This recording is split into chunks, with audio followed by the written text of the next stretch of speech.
ఆయన తెలిసింది తేడా ఏమైనా ఉందా లేదా అనేది చూస్తున్నారు కదా, అది చెప్తున్నారు బాగా. రిజల్ట్ ఏం చూసుంటారు ఆయన?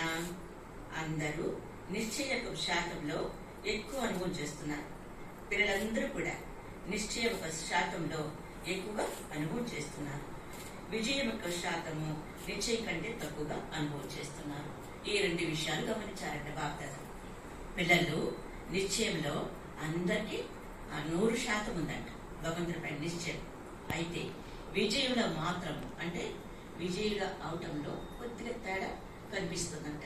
ఎందుకంటే ఆ శాతం ఎందుకు విజయం కావటంలో మనకు శాతం ఎందుకు వస్తా ఉంది? బాగా చెప్తున్నారు. ఒకవేళ ఎవరినైనా నిశ్చయం నీకు ఎంత ఉంది అని ప్రశ్నిస్తే అందరూ ఏం చెప్తారు? నాకు 100% ఉంది అని అంటారు. బాబా పైన మీకు ఎంత ప్రేమ ఉంది, ఎంత నిశ్చయం ఉంది అని అడిగితే అందరూ బాబా నేను 100 కంటే ఎక్కువగానే ఉంది నాకు అని చెప్తారు, కానీ తక్కువ అని చెప్పరు.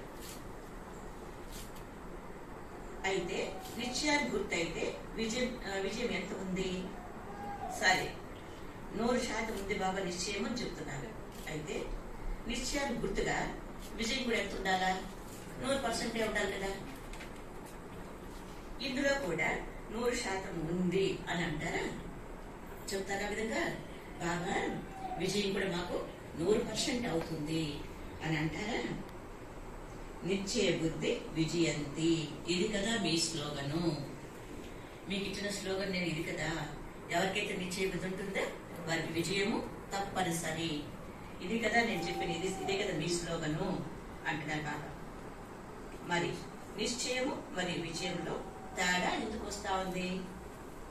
నిశ్చయం అంటే విజయము తప్పనిసరి, మరి ఎందుకు దాంట్లో తేడా కనిపిస్తా ఉంది?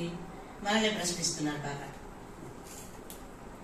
నిశ్చయము మరి విజయము ఈ రెండు గుర్తులు సమానంగా ఉండాలి కదా. నిశ్చయము 100% ఉన్నప్పుడు విజయం కూడా 100% ఉండాలి కదా.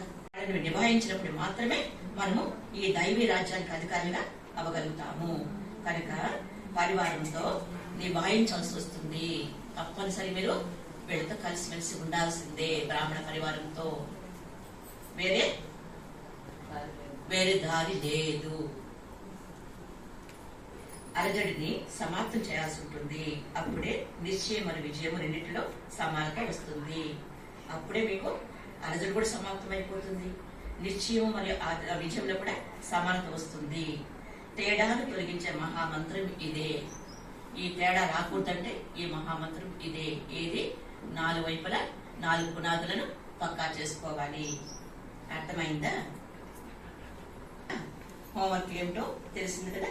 ఇదే అంటే హోంవర్క్ ఉంది. ఇప్పుడు బాబా మీరు మంచి విద్యార్థులా లేదా సోమర్లా లేదా మా సెంటర్ అనే ఇంటికి వెళ్తాము, గృహస్థమైన ఇంటికి వెళ్తాము, ఇంట్లోనే హోంవర్క్ పెట్టేసి వచ్చేసాము అని అంటారా?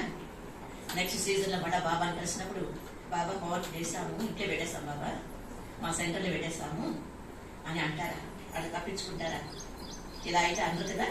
తెలివైన విద్యార్థి గుర్తేంటి? హోంవర్క్ పర్ఫెక్ట్ చేసేవాడే తెలివైన విద్యార్థి. హోంవర్క్ లో కూడా నంబర్ 1 కదా.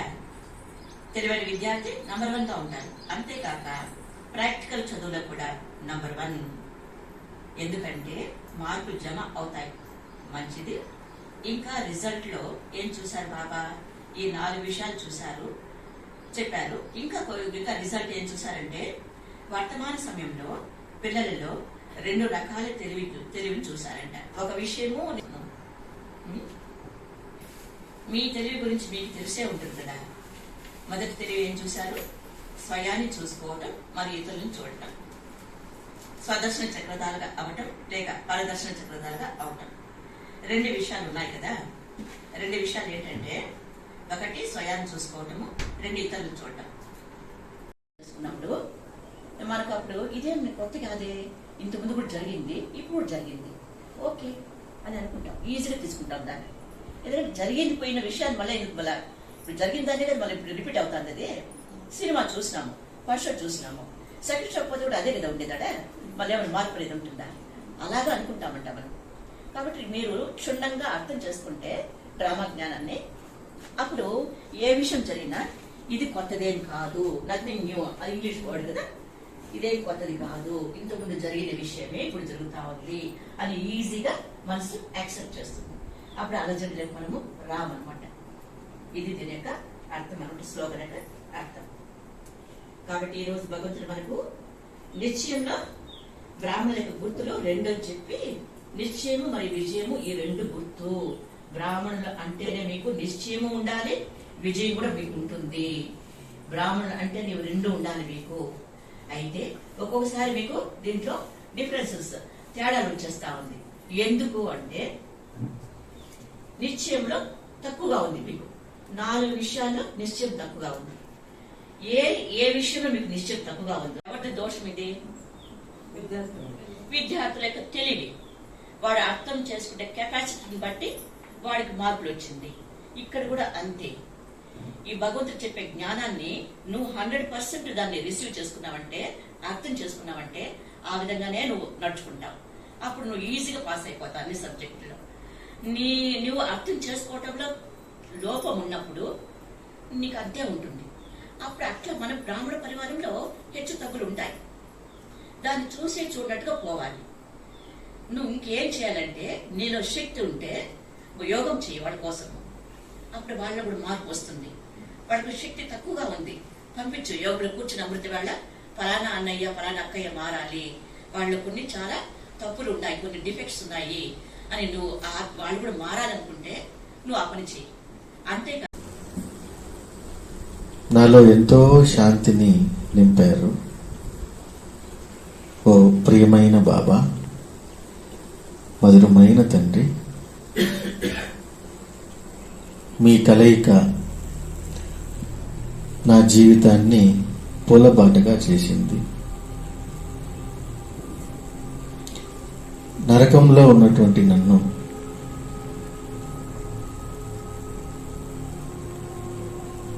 మీ హృదయ స్పందన నాకు దారి చూపించి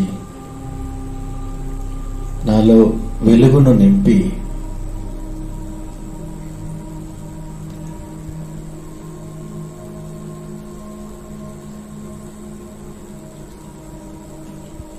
పవిత్రమైన జీవితాన్ని నాకు ప్రసాదించావు ఓ ప్రియమైన బాబా, మధురమైన తండ్రి.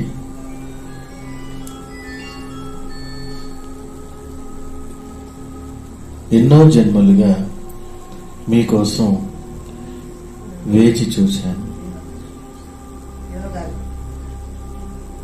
మనసు పరితపించింది మిమ్మల్ని కలుసుకోవాలని, మిమ్మల్ని చూడాలని.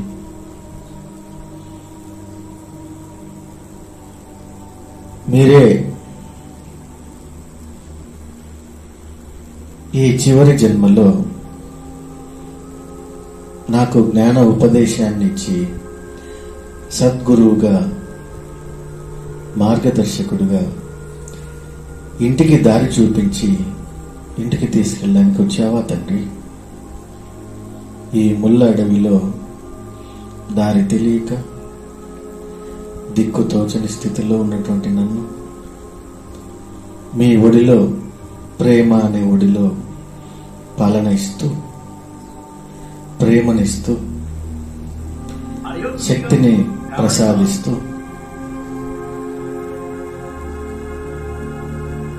నన్ను అపరూపమైన బిడ్డగా మీ ఒడిలో ఉంచుకొని పాలన చేస్తూ ఉన్నావా బాబా?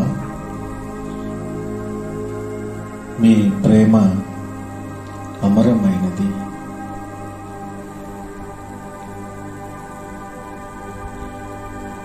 మీ ప్రేమ అద్భుతమైనది. మిమ్మల్ని పొంది నేను సర్వము పొందాను. ఇంకా దేనిపైన నాకు మోహము కానీ కోరికలు కానీ లేవు బాబా. మీ ఒక్కరి కోసమే ఎన్నో జన్మలుగా ఎంతో వేచి చూసి మిమ్మల్ని కలుసుకున్న తర్వాత నేను ఇంకేం పొందాలి, మీరు ఒక్కరుంటే చాలు నాకు. మిమ్మల్ని పొందిన తర్వాత ఇంకా పొందనటువంటిది ఏది కూడా నా జీవితంలో లేదు బాబా. మీరొక్కరే నాకు శాశ్వతమైన వారిని, మీరొక్కరే నాకు సత్యమైన వారిని,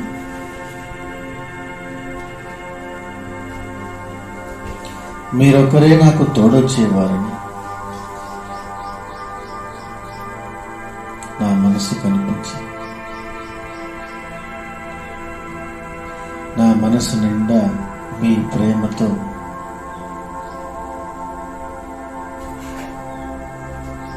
నా జీవితాన్ని నడిపిస్తూ ఉన్నాను.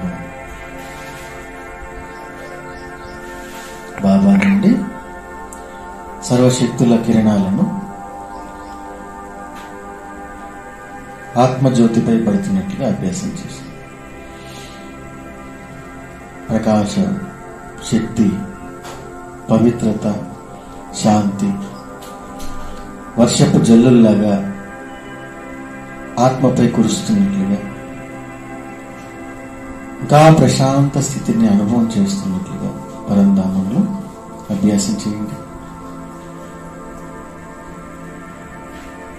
ఆ దివ్యమైన లోకంలో నేను బాబా తప్ప ఇంకెవరూ లేరు. ఏకాంతంగా తండ్రితో కలుసుకుంటూ తండ్రి నుండి పూర్తి ప్రేమను అనుభవం చేస్తున్నాను. చాలా తేలికగా, చాలా శాంతి స్థితిలో ఒకే బాబా నా ముందున్నారు. ఆయనే నేను స్పష్టంగా మనస్సు పూర్వకంగా బాబానే చూస్తూ తన అనంతమైన శక్తులను నేను ఆస్వాదిస్తూ నాలో నింపుకుంటూ శక్తి సంపన్నంగా అవుతూ ఉన్నాను.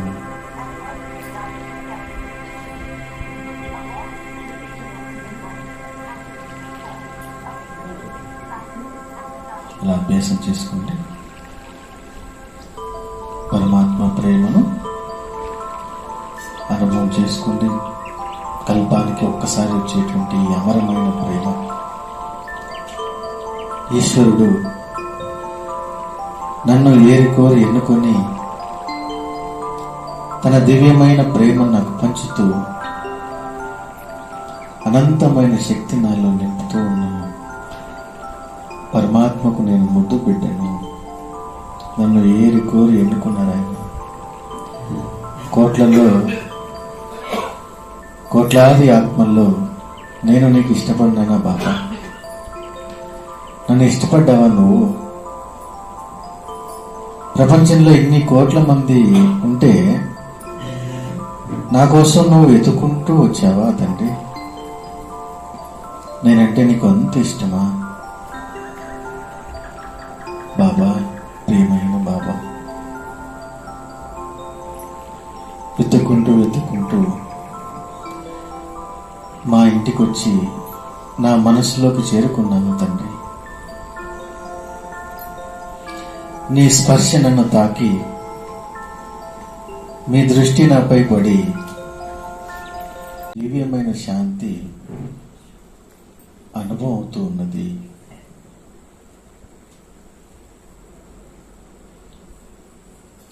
బాబా ప్రేమకు పాత్రుడినైనటువంటి ఆత్మను నేను. బాబా ధన్యవాదాలు తండ్రి. ఈ సృష్టిలో ఇంతమంది ఆత్మల్లో నా కోసం వచ్చావంటే నేను ఎంతటి సౌభాగ్యశాలి ఆత్మను.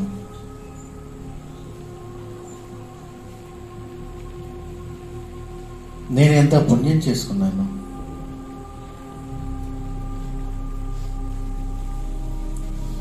పావనమైనటువంటి నీ పవిత్రమైనటువంటి కిరణాలను నేను నింపుకుంటూ శక్తి సంపన్నంగా నీ వద్దకు చేరుకుంటాను బాబా. నాకు ఇదే లక్ష్యము. నా ఇదే ఉద్దేశము. నువ్వు ఇచ్చిన ఈ జీవితాన్ని ప్రతిరోజు నువ్వు ఇచ్చిన కానుకగా భావించి ఆత్మ కళ్యాణం చేసుకొని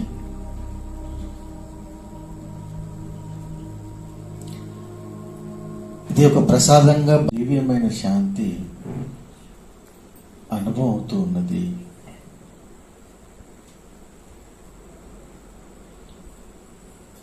బాబా ప్రేమకు పాత్రుడినైనటువంటి ఆత్మను నేను. బాబా ధన్యవాదాలు తండ్రి. ఈ సృష్టిలో ఇంతమంది ఆత్మల్లో నా కోసం వచ్చావంటే నేను ఎంతటి సౌభాగ్యశాలి ఆత్మను.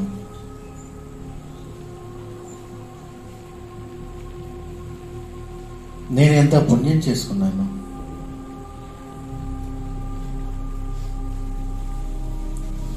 పావనమైనటువంటి నీ పవిత్రమైనటువంటి కిరణాలను నేను నింపుకుంటూ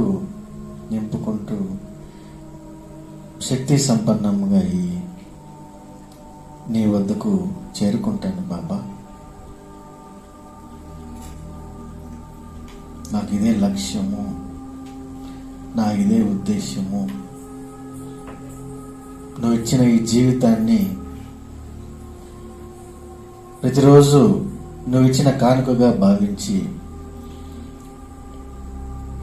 ఆత్మ కళ్యాణం చేసుకొని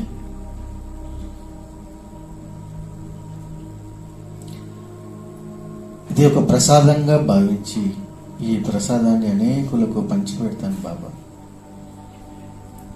నాకు ఇచ్చినటువంటి ఈ ప్రసాదం అందరికీ పంచిపెట్టి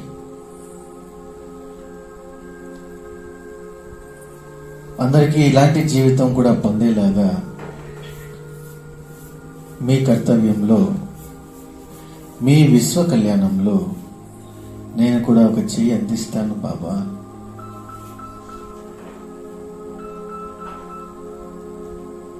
నా శక్తి సంపన్నంగా పరంధామం నుండి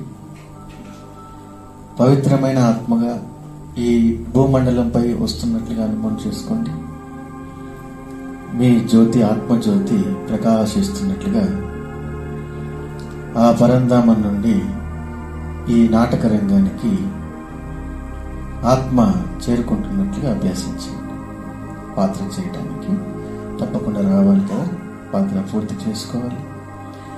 మళ్ళీ తండ్రి వద్దకు మనం వెళ్ళాలంటే ఈ కొంత సమయం మన పాత్రను భగవంతుని జతలో మన పాత్రను అభినయించాలి. చాలా కొద్ది సమయం ఉంది కదా పరమాత్ముడు. ఇలా నాకున్నటువంటి ఈ జన్మ మీరు ఇచ్చినటువంటి కానుకగా భావించి మీ స్మృతిలో, మీ జతలో ఆత్మ కళ్యాణం చేసుకొని మరలా నీ వద్దకు చేరుకుంటాను బాబా. ఇదొక్కటే నాకు నిరంతరం జ్ఞాపకం ఉండేలాగా వరమే బాబా. ఇంకా నా మనసు ఎక్కడికి దేనిపైకి వెళ్ళకుండా నువ్వు చూపించినటువంటి బాటలోనే శాశ్వతంగా నడిచేలాగా నాకు గొప్ప వరమే బాబా. ఈరోజు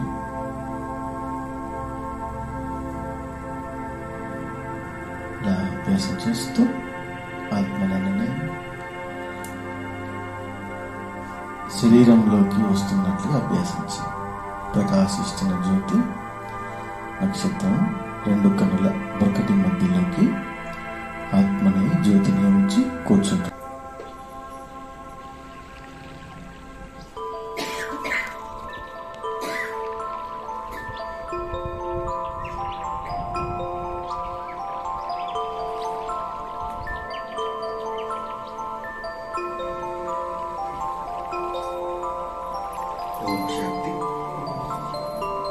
ఓం శాంతి.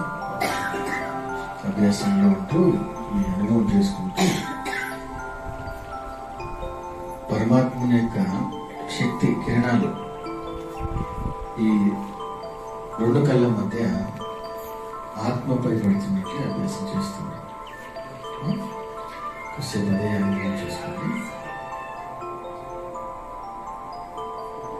నేరుగా పరమధామం నుండి నేరు వస్తుంది. ప్రకాశ కిరణాలు శక్తులు ఉదయంగా వస్తూ ఉన్నాయి. ఇక్కడికి వచ్చి ఇక్కడ తాకుతూ ఉన్నాయి. ఇక్కడ నుంచి భూమండలంలో ఉన్నటువంటి ప్రతి ఆత్మ కూడా చేరుకుంటూ ఉన్నాయి. ఆ సంకల్పంలో ఉండండి.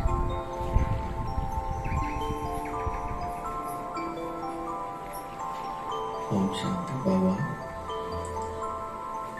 ఇంత గొప్ప జీవితాన్ని మనకు తండ్రి ప్రసాదించారు కదా. మరి బాబాకు మీరు థ్యాంక్స్ చెప్పారు, ధన్యవాదాలు తెలియజేశారు భగవంతుడికి. ఇంత గొప్ప జీవితం భగవంతుడు మనకు ఎవరికి దొరకనేటువంటి భాగ్యము పరమాత్ముడు మనకి ఇచ్చారు. అనుకున్నాము మనం అసలు కలలైనా ఊహించాము ఇటువంటి జీవితం నాకు భగవంతుడు ఇస్తాడు, అసలు నన్ను ఇష్టపడతాడు పరమాత్ముడు, ఏముంది నాలో